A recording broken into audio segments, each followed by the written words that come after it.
The story of the United States is not only written in ideas, inventions, and great leaders, it is written in battlefields. In fields and forests, on beaches and ridges, in muddy trenches and roaring seas. The fate of this nation was shaped by moments when ordinary men faced impossible odds, stood their ground, and changed the course of history. These were not just battles. They were turning points, moments when the very existence of the United States hung in the balance. And each one left behind a legacy that still echoes in the heart of the nation today. The sun had barely risen on April 19, 1775, when the quiet farmlands of Massachusetts exploded into violence. British soldiers, marching to seize colonial weapons, encountered a small band of American militiamen on the village green of Lexington. Neither side truly wanted a war.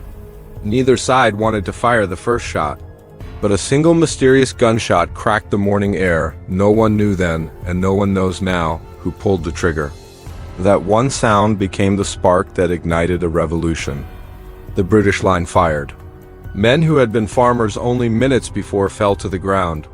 Yet those who survived did not scatter, they fought back.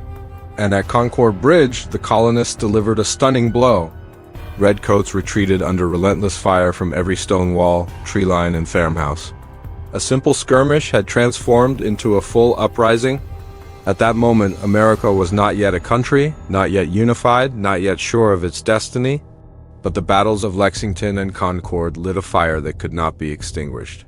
A new spirit, a fierce belief that ordinary people could challenge an empire was born. Just 2 months later, that spirit was tested on the high ground overlooking Boston Breed's Hill, forever remembered as the Battle of Bunker Hill. On a warm June afternoon in 1775, American militiamen watched thousands of British soldiers advance up the slopes. The Americans were volunteers with almost no training, low ammunition, and makeshift defensive lines. Yet as the enemy climbed closer, the colonists held their fire. They waited and waited. And only when the British were close enough to see the whites of their eyes did the hill erupt in gunfire. The British ranks staggered, shattered, and fell back. A second assault came again. The Americans held. Again, the red lines broke. On the third assault, ammunition exhausted, the defenders fought with fists, rocks, and bayonets. Ultimately, the British claimed the hill, but at a cost so high it stunned the world. Nearly half their attacking force fell. The message was clear: this ragtag rebellion was not going to dissolve. It was going to fight, and fight hard. Bunker Hill proved that the American Revolution was no mere protest. It was a war for survival. And it revealed a truth that would become part of the nation's character. Americans might lose ground, but they would never lose resolve. 2 years later, that resolve was tested again in the dense forests of upstate New York, where the fate of the Revolution balanced on the edge of a knife. The year was 1777, and the British launched a grand strategy to split the colonies in two by capturing the Hudson River Valley. At the center of that strategy was the British advance toward Saratoga. But what unfolded there was more than a battle. It was the turning point of an entire war. American troops, guided by determined leaders and hardened by years of conflict, fought with desperate force. They clashed at Freeman's Farm, then at Bemis Heights, hammering the British column until it could push no further. When British General John Burgoyne finally surrendered, the impossible happened. The world took the American cause seriously. France, long uncertain and cautious, now entered the war openly. Their navy, their supplies, their money, everything the Americans desperately needed now flowed across the ocean. Without Saratoga, the revolution might have collapsed in isolation. With it, the path to independence finally opened. That path reached its triumphant end at Yorktown in 1781. Here, in a quiet Virginia peninsula, the dream of a new nation faced its final test. British General Cornwallis fortified himself against the combined American and French forces, confident the Royal Navy would rescue him. But the French fleet defeated the British at sea, sealing the harbor.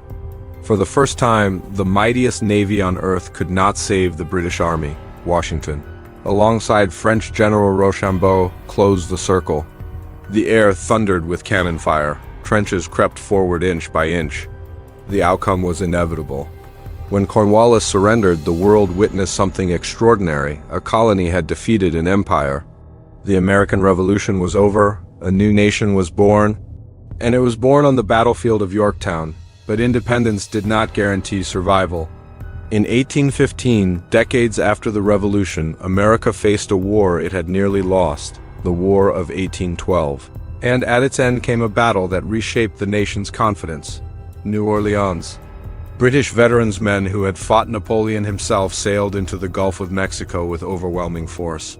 Their mission was simple: capture the port, break American resistance, and force harsh terms in the peace treaty. Standing against them was General Andrew Jackson, a controversial and fierce commander leading a patchwork army of frontiersmen, militia, free black soldiers, native allies, and pirates loyal only to the idea of freedom. On a foggy January morning, British troops advanced across open fields, marching straight into the teeth of Jackson's defenses. What happened next was astonishing. The Americans unleashed brutal, disciplined fire. When the smoke cleared, the British attack had collapsed. In less than an hour, one of the most powerful armies in the world had suffered catastrophic losses. The American victory electrified the nation. It didn't just defend a city, it restored national pride, unity, and identity. America had proven it could stand against the greatest empire of its age, yet the greatest internal threat the United States would ever face emerged. Decades later, when the nation split in two, the first shot came at Fort Sumter in 1861, when Confederate forces fired on the Union-held fort in Charleston Harbor. No one died in the bombardment, but the message was unmistakable: compromise had failed. The conflict that would define American identity, its values, its future, and its soul had begun. The guns of Sumter ignited the Civil War, a war that would claim more American lives than all other U.S. wars combined. The battle itself was small, but its impact was seismic. It shattered illusions of a short conflict. It forced the North and South into a fight neither truly wanted, but both felt they could not avoid. Fort Sumter reminds us that battles are not measured only by casualties, they are measured by consequences. And this battle set the nation on a path of fire. 2 years later, in 1863, the path reached its bloodiest crossroads at the small Pennsylvania town of Gettysburg. For 3 days, tens of thousands of soldiers clashed in fields, orchards, and hillsides. It was here that the Union Army made a stand that would decide the fate of the nation. On the third day, Confederate General Robert E. Lee ordered a massive assault pickets charge across open ground under withering artillery fire. The attack broke against the Union line like a wave against stone. Men fell by the thousands. And in that moment, the Confederate hope for victory died. Gettysburg was not just a battle, it was the high-water mark of the Confederacy. After Gettysburg, the South would never regain the initiative. The Union would never again face such a grave threat. The survival of the United States, its unity, its future was secured on that ridge, but the war's fate was not sealed until the Mississippi River was won. At Vicksburg, Union forces under General Ulysses S. Grant encircled the fortress city, starving it into submission. Families dug caves into the hillsides to escape the shelling. Horses, dogs, and even rats became rare luxuries as food vanished. When Vicksburg finally surrendered on July 4, 1863, the very day after Gettysburg, the Confederacy was cut in half. Its supply lines shattered, its hopes dimmed. The victory transformed Grant into a national hero and gave the Union the momentum it needed to push toward ultimate triumph. The Mississippi belonged to the United States, and the war's tide had turned forever. Decades later, as the world plunged into the darkness of the Second World War, the United States again faced battles that would determine the fate of nations. On June 6, 1944, American soldiers crossed the English Channel toward the shores of Normandy. They faced steel, fire, machine guns, mines, and walls. Many were young, barely more than boys, yet they charged forward into the storm. The beaches ran red, entire units were wiped out within minutes. But they kept going, foot by foot, yard by yard, they broke through. D-Day was more than an invasion. It was the beginning of the end of tyranny in Europe.